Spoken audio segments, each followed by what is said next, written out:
ఆస్పదమవుతుందో ఏదో ఒక కొత్త అజెండాను తీసుకొని వచ్చి ప్రజల యొక్క మైండ్ సెట్ను మార్చే రకంగా ఈ తెలుగుదేశం పార్టీ నాయకులు కానీ ఈ తెలుగుదేశం పార్టీని బలపరిచే పత్రికలు కానీ చేసేటువంటి వ్యాకరణలు వీళ్ళు ప్రచురించేటువంటి ప్రచురణలు చాలా బాధ కలిగిస్తున్నాయి. వాస్తవంగా ఈ పెద్ద దస్తగిరి అనేటువంటి వ్యక్తి చనిపోవడానికి కారణం స్పష్టంగా ఇన్సిడెంట్ జరుగుతానే ఆ యొక్క సంఘటన జరుగుతానే మొట్టమొదటగా ఇచ్చినటువంటి స్టేట్మెంట్ ఏదైతే ఉందో దానికి అత్యంత ప్రాధాన్యత ఉంటుంది, అత్యంతంగా దాని విశ్వసనీయత ఉంటుంది. అంటే అది అప్పటి వరకు అడల్టరేషన్ అనేది జరగదు, ఎవరు కూడా దాన్ని కల్పితాలు చేసేదానికి అవకాశం ఉండదు. మీరు చూస్తే మొట్టమొదట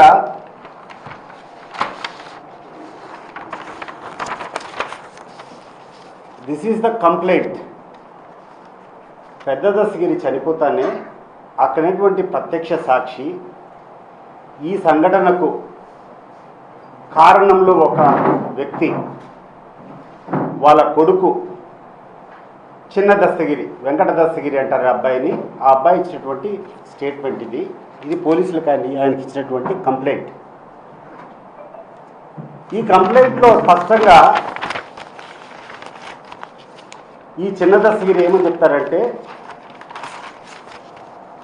గౌరవనీయులు city RIMS police station CI గారికి నమస్కరించి కడప నగరం అలంకాన్పల్లి డోర్ నంబర్ 71/8 నివాసం ఉంటున్న కలమల్ల వెంకట దస్తగిరి, వయస్సు 17 సంవత్సరాలు, సన్ ఆఫ్ కలమల్ల పెద్ద దస్తగిరి అంటే చనిపోయినటువంటి వ్యక్తి రాయిస్తున్నటువంటి ఫిర్యాదు ఏమనగా, సార్ మేము దూదాకుల కులస్తులం, మా నాన్న రియల్ ఎస్టేట్ బ్రోకర్గా పనిచేస్తాడు, మా అమ్మ రమణమ్మ ఇంటి పనులు చూసుకుంటూ ఉంటుంది, మా తల్లిదండ్రులు మా అక్కలు నాగపద్మిని, రాగిని మరియు నేను మొత్తం ముగ్గురం సంతానం.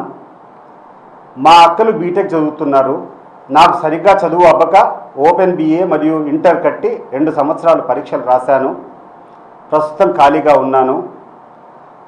4వ తారీఖు 4వ నెల 26 మా గ్రామంలో మారమ్మ జాతర జరుగుతుండగా రాత్రి ఊరేగింపులో నేను కూడా పాల్గొని అందరితో కలిసి డ్యాన్స్ చేస్తూ ఉండగా పొరపాటున నేను మా గ్రామస్తుడైన అవ్వారు వెంకీ మీద పడగా సదరు వెంకీ నన్ను తిట్టి చేయి చేసుకున్నాడు. దానితో నేను మా ఇంటికి వెళ్ళి విషయం మా వాళ్ళకు చెప్పగా మా నాన్న, మా చిన్నాన్న చిన్న దస్తగిరి మరియు ఇతర కుటుంబ సభ్యులు వెళ్ళి వారిని మందలించాము. ఈ సంఘటన తర్వాత వెంకీ మరియు అతని స్నేహితుడు మా మీద కక్ష పెంచుకున్నారు. తర్వాత నిన్న అనగా 5/4/2026 తారీఖున రాత్రి సుమారు 10 గంటల సమయంలో నేను వీధిలో నుండి ఇంటికి వస్తూ ZP హై స్కూల్ వద్దకు వచ్చేసరికి అక్కడ వెంకీ స్నేహితులు అయిన వనపర్తి వెంకటేష్, మనోహర్లు ఉండి నాతో గొడవపడి నా మీద చెయ్యి చేసుకొని, నువ్వు మీ నాన్నకు చెప్పుకుంటావు కదా, ఇప్పుడు ఎవరికి చెప్పుకుంటావో చెప్పుకోపో అని బెదిరించడంతో నేను ఆ విషయాన్ని మా నాన్నకు ఫోన్ చేసి చెప్పగా మా నాన్న, మా చిన్నాన్న ఇంకా కొంతమంది బంధువులు వచ్చి వారిని మందలించారు.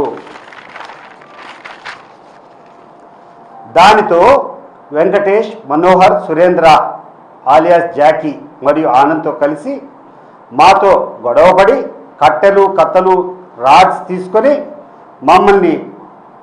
మిమ్మల్ని చంపితే దిక్కెవరని దాడి చేయగా ఈ దాడిలో మా చిన్నాన్నకు కటారు దస్తగిరి, కటారు మౌలాలమ్మ, చాగల్మరి సిద్ధయ్య, సంటెక్క అనేవారికి గాయాలయ్యాయి. చుట్టుపక్కల వారు కల్పించుకొని మీరు ఎలా బలుకుతారో చూస్తామని అక్కడి నుంచి వెళ్ళిపోయారు. అంతటా గాయాలు పాలైన మా చిన్నాన్న మా ఇతర వ్యక్తులతో 108లో రిమ్స్కు తీసుకొని నేను, మా నాన్న, ఇతర కుటుంబ సభ్యులు తెలిసిన వాళ్ళు రిమ్స్ ఆసుపత్రికి వచ్చినాము. డాక్టర్ గారు చికిత్స భాగంగా ఎక్స్రే కోసం వేరే బ్లాక్లో పంపగా మేము గాయాలు తగిలిన వాళ్ళను ఎక్స్రే తీయించి తిరిగి ఓపీ బ్లాక్ వైపు నుండి క్యాజువాలిటీ బ్లాక్ వైపు వస్తుండగా ఈ దినం 6/4/2026 తెల్లవారుజాము సుమారు 3 గంటల సమయంలో ఆసుపత్రి ఆవరణలో మా కోసం ఎదురు చూస్తూ ఉండిన రవి, రాజు, అవ్వారు వెంకీ, సురేంద్ర ఆలియాస్ జాకీ, మనోహర్ ఇంకా కొంతమంది మా దగ్గరకు వచ్చి చంపండి రాయి నా కొడుకులంటూ మా నాన్న పెద్ద దస్తగిరి, మా నాన్న చిన్న దస్తగిరిలపై తమ చేతులతో ఉన్న కత్తులతో మా నాన్న కడుపు మీద, ఎద మీద, ఇతర చోట్ల పేగులు బయటకు వచ్చే విధంగా పొడిచారు. This is the complaint given by ఎవరైతే ఈ యొక్క మొత్తం ఈ జరిగినటువంటి సంఘటనకు బాధ్యుడున్నాడో ఆ పెద్ద దస్తగిరి కుమారుడు ఇచ్చినటువంటి కంప్లైంట్. దీన్ని పక్కన పెట్టి రకరకాలుగా ఈరోజు ఈనాడు పేపర్ చూస్తే అసలు ఈ పేపర్ ఉండేది దేనికి అనిపిస్తుంది. గడిచిన 4 రోజుల నుంచి ఇదంతా హెడ్లైన్స్. ఈ పేపర్లో ఫస్ట్ పేపర్లో హెడ్లైన్స్ ఏంటంటే జగన్ రెడ్డి కనుసన్నల్లో పెద్ద దస్తగిరి హత్య. ఈనాడు ఇంకొక పేపర్ లేదు, దాంట్లో సవిత ఫస్ట్ హెడ్లైన్స్ ఏంది, రాత్రి హత్యలు తెల్లారక శవాల దగ్గర మొసలి కన్నీళ్ళు హెడ్లైన్స్ ఈనాడులో. తర్వాత ఈరోజు ప్రభుత్వ భూమిపై రుణానికి నిత్యానందరెడ్డి పన్నాగం హెడ్లైన్స్. అసలు ఎక్కడికి పోతాండ్రు ఈ పత్రికలు? అసలు ఏమి చేయాలనుకున్నారు, ఏమి చూపించాలనుకుంటున్నారు నాకు అర్థమే కావడంలే. మీ వార్తాపత్రికలు ఉండేది ఈ దేశంలో, ఈ రాష్ట్రంలో ఏ రకంగా ప్రజలకు మేలు జరుగుతున్నాయి, ఏ వాతావరణం ఉండాలో చెప్పేదానికి పత్రికలు ఉంటే, మీ పత్రికల్లో ప్రధానంగా ఏ రకంగా లింకప్ చేసి వైఎస్ఆర్ కాంగ్రెస్ పార్టీకి అప్రతిష్ట పాలు చేయాలా, ఏ సంబంధం లేదు ఏదో ఒక తోకను పట్టుకొని జగన్మోహన్ రెడ్డికి అంటగట్టాలనేటువంటి ప్రయత్నాలు తప్పితే ఇంకేమైనా ఉన్నాయా అని అడుగుతున్నా. నిన్న అనకాపల్లికి పోయినాడు ముఖ్యమంత్రి చంద్రబాబు నాయుడు గారు. ఆడ ఏదో పబ్లిక్ కార్యక్రమం, ఏదో నువ్వు చేసేటువంటి మేలో నీ డెవలప్మెంట్ ఏదో మాట్లాడాల్సినటువంటి పరిస్థితులు ఉంటే అది వదిలిపెట్టి వివేకానంద రెడ్డి హత్య కేసు దగ్గర నుంచి అలిపిరిలో జరిగినటువంటి సంఘటన వరకు మాట్లాడుతూ ప్రతి ఒక్క దానికి వైఎస్ఆర్ కాంగ్రెస్ పార్టీనో జగన్మోహన్ రెడ్డో ఎవరో లింకప్ చేసేటువంటి ప్రయత్నాలు జరుగుతూ ఉన్నాయి.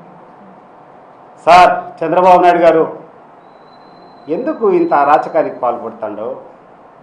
అరాచకం కాదా ఇది? 76 సంవత్సరాలు, ఇటీవల నిన్నో మనలో చూసిన పేపర్లో 76 సంవత్సరాలు పూర్తయినాయి మీకు. ఎవరం శాశ్వతం కాదు, ఏదో ఒక రోజు పోవాల్సిందే. మామూలుగా వయసు పెరిగే కొద్దీ చాలా బాధ్యతగా వ్యవహరిస్తాం, 10 మందికి జవాబుదారీగా ఉండేదానికి ప్రయత్నం చేస్తాం. వయస్సు మీరిపోయే కొద్దీ మనం ఈ లోకాన్ని విడిచిపెడతాము. పోయినప్పటికీ ఇక్కడటువంటి పాపాలన్నింటి కూడా ప్రక్షాళన చేసుకొని వీలైనంత కాడికి ఏదైనా పొరపాట్లో తప్పు చేస్తే దాన్ని ప్రాయశ్చిత్తం చేసుకుంటూ రామకృష్ణ అని చెప్పుకొని వీలైన కాడికి సన్మార్గంలో మా ప్రయాణం చేసేదానికి ఎవరైనా ప్రయత్నం చేస్తాం. కానీ చంద్రబాబు నాయుడు గారి ఈ శక్తి ఏందో, ఈ కుట్ర ఏందో, ఈ కుట్రలు చేసేదానికి ఆయనకునేటువంటి మనసు ఏందో, వయసు పెరిగే కొద్దీ కొంత వివేకంతో మాట్లాడాల్సింది పోయి ఇంత చౌకబారుగా, ఇంత నీచంగా, ఇంత నికృష్టంగా జరిగిన ప్రతి చిన్న సంఘటన కూర్చొని జగన్మోహన్ రెడ్డి గారిని లేకుంటే వైఎస్ఆర్ కాంగ్రెస్ పార్టీని లింకప్ చేసి మాట్లాడడం నీకు సిగ్గుచేటుగా అనిపించడం లేదా సార్? ఇక్కడైతే ప్రతి ఒక్కరు అనుకుంటున్నారు మా కడప జిల్లాలో ఇక్కడ ఈ ప్రాంతంలో ఎవరో దారిలో పోయినటువంటి ఒక హత్య జరిగితే దాన్ని కూర్చొని జగన్మోహన్ రెడ్డికి అంటగట్టేటువంటి ప్రయత్నాలు చేస్తున్నావే, ఇంతకంటే నీచమైన నికృష్టమైనటువంటి చేష్టలు నీ హోదాకు, ఈ రాష్ట్రంలో అత్యధికంగా ముఖ్యమంత్రిగా పనిచేసావు, నీ హోదా అది ఒకసారి గుర్తుపెట్టుకో. నువ్వు మాట్లాడేటప్పుడు నీ హోదా, నీ స్థాయి గుర్తుపెట్టుకో, ఏం మాట్లాడుతున్నావు అనేది. ఇంత అత్యధిక కాలం మీ రాష్ట్ర ముఖ్యమంత్రిగా పనిచేసి 76 సంవత్సరాల వయసు వస్తే అబద్ధాలు చెప్పేదానికి, జగన్మోహన్ రెడ్డి గారి నిందలు వేసేదానికి నీకు సిగ్గుచేటుగా లేదా సార్? నీకు ధైర్యం ఉంటే ముక్కుసూటిగా రా, జగన్మోహన్ రెడ్డితో పోరాటం చేయి. జగన్మోహన్ రెడ్డి గారు చేసినటువంటి సంక్షేమ పథకాలు కానీ, ఆయన చేసినటువంటి మేలు కానీ, ఆయన ఇచ్చినటువంటి హామీలు ఏ రకంగా నెరవేర్చినారో దానికి ధీటుగా నువ్వు చేయి. నువ్వు చెప్పినావు కదా, జగన్మోహన్ రెడ్డి గారు 2014లో అధికారంలోకి 19లో అధికారం రాకముందు ఆయన ఇచ్చేటువంటి హామీలు ఇచ్చినట్టు నువ్వు కూడా 2024లో అధికారం రాకముందు హామీలు ఇచ్చినావు. నీకు ధైర్యం ఉంటే అవి చెయ్యి. అవి చేయలేక, అవి చేసేదానికి సాధ్యం కాక, ప్రజల దృష్టిని ఏమార్చేదానికోసం నువ్వు పన్నేటువంటి పన్నాగాలు ఈ రాష్ట్ర ప్రజలు గుర్తుపెట్టుకోలేకుండా ఉంటున్నారనుకుంటున్నావా? నీ కొద్దీ నీ పేపర్లు ఉండాయి, లేకుంటే నీకు ఒక మంత్రులు ఏదో మాట్లాడతారని చెప్పి కూర్చొని మాట్లాడి రకరకాల అభియోగాలు మోపుతున్నావే. దీంట్లో ఒక్కటైనా వాస్తవం ఉందా? దీనికి ఒకటే ఒక ఉదాహరణ ఇప్పుడు చూపించినటువంటి ఎఫ్ఐఆర్. ఆ ఎఫ్ఐఆర్ పక్కన పెడదాం. మీకు కావాల్సినటువంటి ఆంధ్రజ్యోతి. ఆంధ్రజ్యోతి అంటే చంద్రబాబు నాయుడు, ఆంధ్రజ్యోతి అంటే తెలుగుదేశం పార్టీ. ఆ రోజు హత్య జరిగినటువంటి రోజు మీ ఆంధ్రజ్యోతిలో వచ్చినటువంటి ప్రచురణ మీకే చూపిస్తున్నా. మీ ఆంధ్రజ్యోతిలో వచ్చింది క్లియర్గా. కాపు కాసి హత్య, మందలించాడని కక్ష పెంచుకున్నాడు, స్నేహితులతో కలిసి ఇంటి వద్దకు వెళ్ళి కత్తులతో దాడి, తిరిగి రిమ్స్లో కత్తులతో పొడి చేశారు, అన్న మృతి, తమ్ముడికి గాయాలు. ఇది ఎవరు రాశారు సార్? మీ ఆంధ్రజ్యోతి కాదా? జరిగిన ఇన్సిడెంట్ జరుగుతానే మీ విలేకరులు మీకు ఇచ్చినటువంటి వాస్తవం కాదా ఇది? దీన్ని మీ పేపర్లో రాయలేదా? కడపలో ఏదో చిన్న ఘర్షణ జరిగింది, లేకుంటే ఒక హత్యకు జరిగింది, అందరూ కూడా బాధ్యత వహించాలా, అందరూ కూడా బాధపడాల్సినటువంటి వ్యక్తి. ఈ సంస్కృతి నుంచి అందరం కూడా బయటపడాల్సినటువంటి అవసరం ఉంది. తప్పు చేసేటువంటి వాళ్ళను శిక్షించాల్సినటువంటి అవసరం ఉంది. తప్పు ఎవడు చేస్తాడో, ఎవడైతే చెడు దావుల్లో నడుస్తాడో వాళ్ళని శిక్షించేదానికి అందరూ కూడా ప్రయత్నం చేయాలి. దాన్ని పక్కదావ పెట్టించి నీకు అవసరమైనటువంటి నీ పొలిటికల్ గేమ్ కోసం రాజకీయంగా ఇంత దిగుజారుడుతనం ఈ తెలుగుదేశం పార్టీకి, చంద్రబాబు నాయుడు గారికి అవసరమా అని చెప్పి నేను అడుగుతున్నా. నీకు ధైర్యం లేదా? నువ్వు ఏదేందో పెద్ద పెద్ద మాటలు మాట్లాడినావు ఆ రోజు. సంపద సృష్టిస్తా, ఇది చేసి అది ఈ రాష్ట్రాన్ని అంతా బాగుపరుస్తా, అప్పులు చేయకుండా ఈ రాష్ట్ర ప్రజలకందరికీ కూడా మెరుగైన సంక్షేమ పథకాలు అందజేస్తా, ఇవన్నీ మాట్లాడేటువంటి వ్యక్తిని ఆచరణకు వచ్చే కొద్దీ ఏమీ చేయలేకుండా ఈ రాష్ట్రంలో ఉన్నటువంటి ప్రతి మహిళకు సంవత్సరానికి 15,000 ఇస్తా అని చెప్పినాం. 2 సంవత్సరాలు పూర్తయింది. ఎవరికైనా ఇచ్చినావా? అది అడుగుతారని, అది ప్రశ్నిస్తారని వాడికి అవకాశం లేకుండా నీ అంతకు నువ్వే ఒక అజెండా నువ్వే తయారు చేసుకొని నువ్వు నీ హెడ్లైన్స్లో నీకు కావాల్సినటువంటి పేపర్లో జగన్మోహన్ రెడ్డిని అపకీర్తి తెచ్చే రకంగా వ్యాకరణలు రాయడం. నువ్వు చెప్పినావు ఈ రాష్ట్రంలో ఉన్నటువంటి నిరుద్యోగులకు అందరికీ కూడా ఉద్యోగాలు ఇస్తా, లేకుండా ఉంటే నిరుద్యోగ భృతి ఇస్తా అని చెప్పినావు. ఎక్కడైనా ఒకటికైనా ఇచ్చినావా? ఇవాళ నువ్వు ఇచ్చినటువంటి హామీల్లో ఒక్కటైనా సంపూర్ణంగా అమలైందా? అన్నిటికీ ఏదో ఒక కామా పెట్టడం, ఏదో ఒక క్లాస్ పెట్టడం, పక్కన పెట్టడం. మేజర్ ఏవైతే మీ హామీలు ఇచ్చినావో అవి అసలు ఇంతవరకు టేకప్ కూడా చేయలే. ఈరోజు మీరు చేసేటువంటి కార్యక్రమాలు ప్రజలంతా అసహించుకునేటువంటి రకంలో ఉంది. ఈరోజు మెడికల్ హాస్పిటల్స్ తీరును మీరు ఏ రకంగా ప్రైవేట్ పరం చేయాలని చెప్పి ఆలోచన చేశారో రాష్ట్ర ప్రజలంతా ఉమ్మారు మిమ్మల్ని, చీకొట్టారు మిమ్మల్ని. దాంట్లో నుంచి బయటపడాలి నువ్వు.